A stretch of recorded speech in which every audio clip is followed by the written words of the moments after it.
Bienvenidos a la presentación del curso de Cero a ASIC Democratizando el Silicio. Mi nombre es Rodrigo Jaramillo y para mí es un gusto estar participando con ustedes a través de esta presentación en la cual abordaré el material desarrollado por Matt Ben. El objetivo de este curso es proveer un entendimiento general sobre cómo se hace un chip digital a la medida, el valor y el por qué tiene sentido hacer nuestros propios diseños a través de estos chips digitales a la medida, compartir las herramientas open source por medio de ejemplos muy sencillos y prácticos, de tal manera que tú puedas reproducir tu circuito y tu propio diseño. También queremos compartir familiaridad con el argot o los tecnicismos más usados dentro del mundo de los ASICs y también compartir las fuentes donde se pueda encontrar ayuda. La idea de esta presentación es ver brevemente cada uno de estos subsecuentes temas, iniciando por un contexto histórico, una breve introducción a los interruptores digitales y cómo son implementados de manera eficiente en las tecnologías de silicio modernas. También abordaremos las especificaciones mínimas necesarias para poder enviar a fabricar tu circuito a través de la fábrica open source denominada SkyWater. También veremos un poco sobre lo que es el diseño digital con lenguajes de descripción de hardware, la suite open source denominada OpenLane, que es la herramienta que nos ayuda a tomar un código en lenguaje de descripción de hardware y llevarlo hasta un archivo de fabricación. Y finalmente la oportunidad de fabricar tu chip de manera gratuita patrocinado por un programa de Google. Como contexto histórico, ustedes deben estar familiarizados con algunas tecnologías como lo son las FPGAs y algunos ASICs. Sin embargo, décadas atrás se tenía que trabajar con estos protoboards y por medio de elementos discretos como lo eran la familia 74, donde podemos ver que teníamos algunas unidades de decena de compuertas, mientras que en las tecnologías actuales o plataformas como son las FPGAs podemos implementar decenas de miles de compuertas y bueno, en el caso de las tecnologías ASIC pues tenemos miles de compuertas o millones de compuertas disponibles por unidad de silicio. Ahora, ¿por qué democratizar el silicio? Si vemos de manera cronológica la evolución de algunas tecnologías que se han desarrollado con la filosofía open source, podemos mencionar el GCC, podemos hablar de Linux, Arduino. Actualmente la revolución que está generando la arquitectura RISC-V, que es un ISA abierto. Por lo tanto, el siguiente paso es tener un silicio open source, lo cual habilitaría soluciones en chip que brindarían mayor seguridad, que habilitarían la innovación de muchos diseñadores. También las herramientas se democratizarían y serían más accesibles, así como las bibliotecas open source, donde podemos tener acceso a módulos de propiedad intelectual de manera libre. Como mencionábamos en la introducción de este curso, las computadoras digitales necesitan interruptores históricamente estos interruptores se han implementado por medio de mecanismos relevadores, válvulas y sobre todo con transistores en los últimos 60-70 años. El primer transistor se introdujo en 1954 y aquí presentamos una fotografía de lo que fue ese primer prototipo. Y en 1958 Kilby y Noyce casi de manera simultánea introducen lo que es el circuito integrado por primera vez. La diferencia es que Kilby lo hizo con germanio, mientras que Noyce lo hizo con silicio. Y bueno, esta producción de circuitos integrados generó una revolución y habilitó la creación de muchas industrias, como estamos familiarizados con ellas, y todo esto ha sido gracias a la miniaturización en la fabricación de los transistores. Podemos ver que en la década de los 60 teníamos estos elementos discretos donde teníamos 4 compuertas por circuito integrado aproximadamente. En la década de los 70 tenemos la introducción del primer microprocesador que ya tenía 4500 transistores, y bueno, terminamos a inicios de la década pasada donde ya teníamos soluciones con 8.000 millones de transistores por circuito integrado. Todo esto ha sido gracias a que la industria de semiconductores ha seguido la observación que se conoce como la ley de Moore, que nos dice que en cada nodo de fabricación de silicio, que aproximadamente sucede cada 2 años, podemos duplicar el número de transistores por unidad de área. El transistor MOSFET, que ha sido el bloque básico de construcción de estos circuitos integrados, nos brinda facilidades de manufactura a nivel producción, a nivel volumen. Nos da una amplia flexibilidad para manipular las dimensiones que tenemos aquí ejemplificadas en este diagrama, de tal manera que podamos encontrar optimizaciones versus velocidad y potencia. Y por lo tanto, este tipo de transistor ha sido el bloque básico de construcción de todos los circuitos integrados modernos.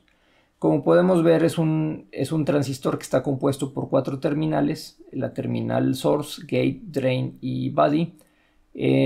Regularmente en los circuitos integrados digitales solamente utilizamos estas 3 terminales. Ignoramos la terminal body, que es más utilizada en el diseño de circuitos integrados analógicos.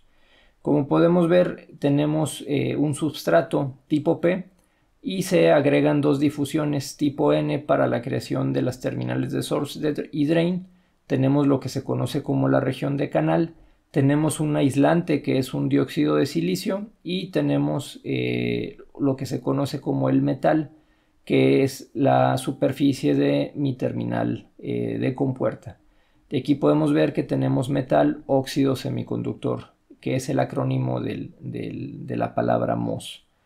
Y en el caso de las tecnologías de circuitos integrados, se utiliza lo que se conoce como tecnología MOS complementaria. Es decir, dentro de un mismo sustrato tenemos la disponibilidad de transistores canal P, como el que tenemos en la parte superior, y transistores canal N. Esto nos permite generar compuertas de manera muy eficiente, como por ejemplo este inversor que tenemos aquí en este ejemplo. Entrando en detalle sobre lo que viene siendo nuestro inversor CMOS, veíamos en la pantalla previa lo que venía siendo el diagrama esquemático de estos 2 transistores cuyas compuertas están conectadas en común, y tenemos un par de difusiones también conectadas en común, de tal manera que generamos lo que viene siendo mi terminal de entrada y mi terminal de salida. Posteriormente tenemos una vista de las máscaras físicas o layout, donde normalmente lo estamos viendo de la parte superior. Es decir, aquí tenemos en la parte ejemplificada con color verde, o esta caja, este rectángulo color verde, con nuestro transistor canal N, y en la parte superior tenemos nuestro transistor canal P. Y como podemos ver, pues tenemos aquí las terminales de compuerta en común, que es mi nodo de entrada, y las 2 difusiones conectadas para generar lo que viene siendo mi nodo de salida. Y finalmente aquí tenemos una visualización tridimensional en la construcción de estas máscaras físicas de nuestro inversor. Y bueno, eso es en cuanto a la construcción de nuestros transistores. Sin embargo, pues tenemos también que generar toda la infraestructura necesaria para las interconexiones entre sí. Y bueno, aquí podemos ver una fotografía de un proceso de silicio real, donde tenemos algunas capas de metal. En este caso tenemos 6 capas y podemos ver la sección transversal en la cual se está observando la fotografía que tenemos aquí en el lado izquierdo. Como podemos ver, cada capa de metal tiene una diferente altura o un diferente eje Z, y por lo tanto cada capa se va generando su máscara litográfica para producirse en la fábrica de silicio. Aquí tenemos una representación proporcional de lo que viene siendo nuestras diferentes capas de metal y nuestro sustrato de silicio. Empezamos obviamente por la superficie semiconductora y comenzamos a escalar las diferentes capas de metal que nos ayudarán a hacer nuestras interconexiones. Los elementos que nos ayudan a interconectar dos capas de metal que se encuentran en diferente altura se les conoce como vías. Y bueno, hablando sobre qué es un PDK o un kit de diseño de proceso, es una biblioteca donde viene toda la información y especificaciones que requerimos para mandar a fabricar un circuito integrado. Es decir, incluye todos los archivos con información que nos dan todo lo necesario para cumplir con las reglas de diseño, para hacer comparaciones de nuestro layout versus esquemáticos. También tenemos modelos comportamentales analógicos y digitales, modelos SPICE, celdas paramétricas. En el caso de los circuitos digitales, pues tenemos las bibliotecas estándar y tenemos los modelos de timing.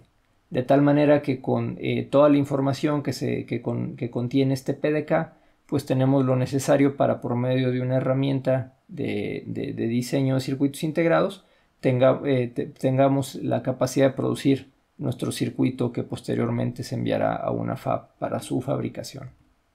Y bueno, algunos se podrían estar preguntando, por ejemplo, en el caso de SkyWater, que ofrece un nodo de 130 nanómetros, ¿qué significa los 130 nanómetros?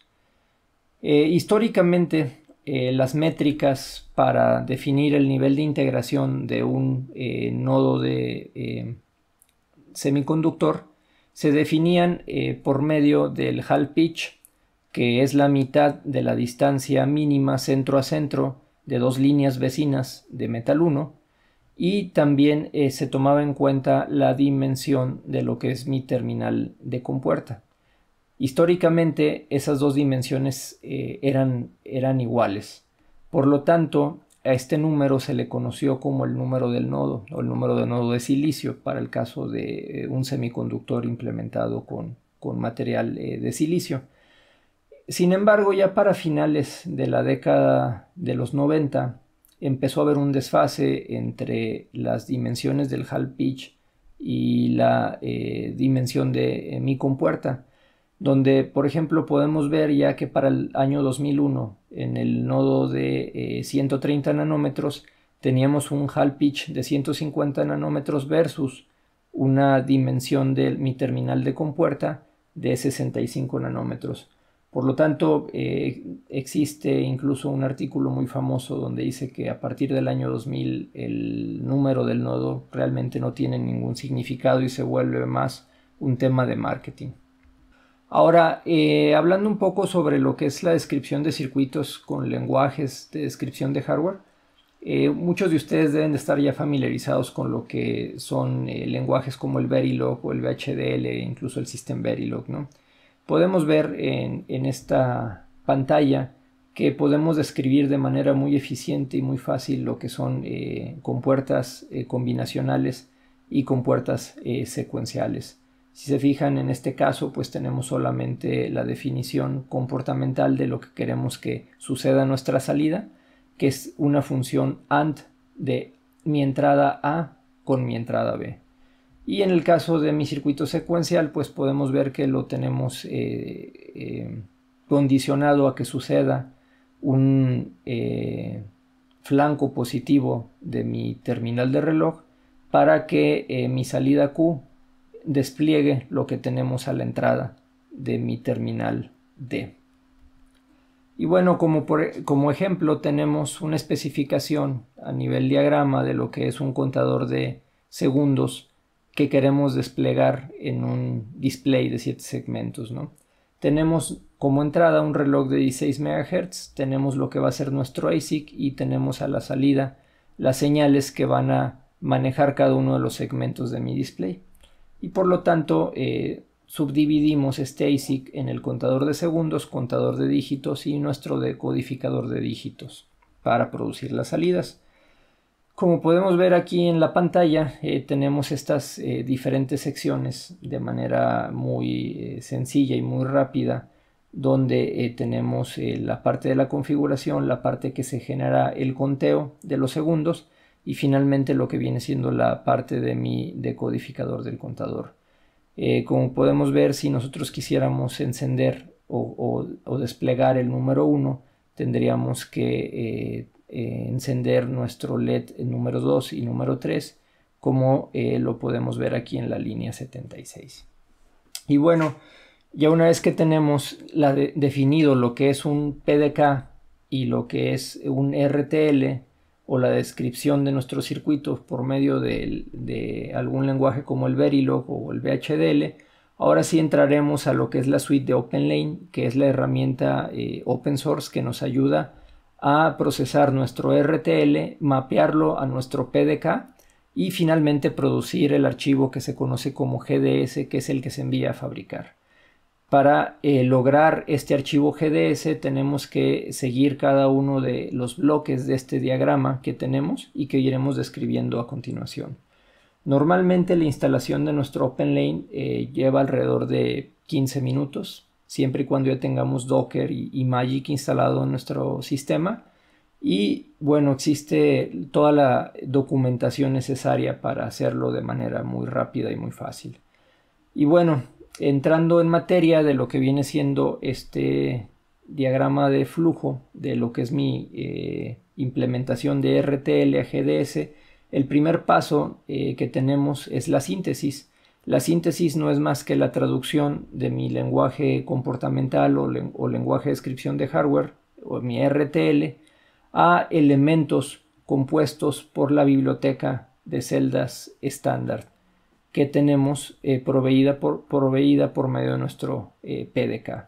Como podemos ver aquí en el ejemplo, tenemos del lado izquierdo nuestros códigos a nivel RTL y del lado derecho tenemos ya nuestro circuito implementado con los bloques básicos o compuertas básicas de construcción proveídas por nuestro PDK.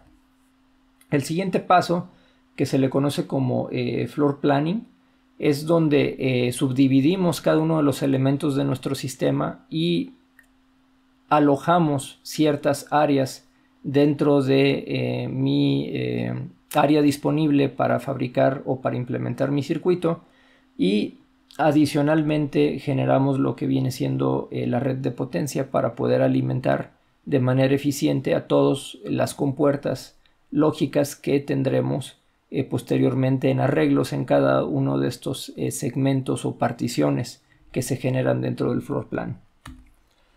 Una vez que ya tenemos definidas esas particiones, tenemos que hacer nuestros arreglos de las compuertas que se generaron en la síntesis, y por lo tanto se hace usualmente en dos iteraciones. La primera es un arreglo global donde lo único que hace la herramienta es concentrar de acuerdo a cada una de sus particiones las funciones lógicas porque se van a implementar por medio de estas compuertas, y en la segunda iteración se hace lo que se conoce como la legalización, y ya es arreglar o ordenar nuestras compuertas de manera que no exista ningún cortocircuito o que estén desalineadas con respecto a las filas que tenemos definidas aquí para la implementación eficiente en términos de área de nuestras compuertas lógicas o de nuestras librerías de celdas estándar.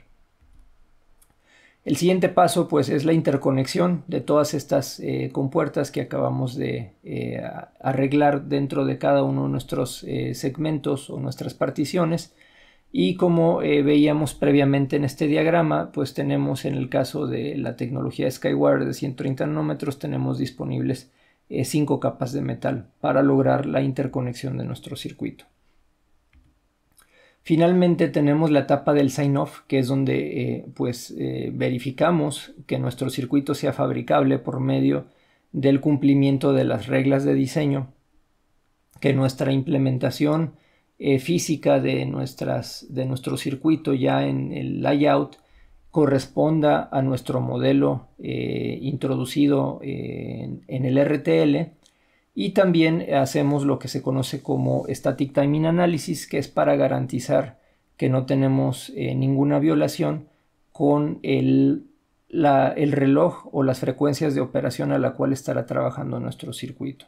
Y bueno, ya para finalizar hablaremos sobre lo que viene siendo el programa de Google en asociación con SkyWire, que provee un programa de patrocinio en el cual existen prototipos abiertos para que cualquier persona pueda someter su diseño. La filosofía es de que sean diseños abiertos, como lo mencioné, para cualquier persona, y que puedas interactuar o puedas aprender o puedas implementar, prototipar tus diseños por medio de prueba y error. Está abierto para la academia, para makers, para hobbyistas, para startups o empresas. Los diseños tienen que ser liberados como open source. Tienes que disponerlos en un repositorio público de Git, y se tienen alrededor de 40 lugares o 40 espacios para proyectos dentro de cada colectivo o shuttle. Obviamente existen criterios de selección si se tienen más de 40 diseños por cada envío a fabricación. El primer tiraje o el primer shuttle sucedió en noviembre de 2020, el segundo inicios de este año, y van a seguir sucediendo múltiples durante lo que resta ya de este 2021 y continuará en 2022. Es muy sencillo cómo someter nuestro diseño. Hay que entrar a la plataforma iFabless, ahí pueden ver las instrucciones, pero básicamente es compartir la dirección de tu repositorio, y en caso de que seas aceptado recibirás una notificación por correo electrónico. En el caso del Shuttle número 1 se recibieron 45 diseños en 30 días, y lo que llamó la atención es que el 60% de los diseños fueron realizados por personas que estaban implementando su primer ASIC.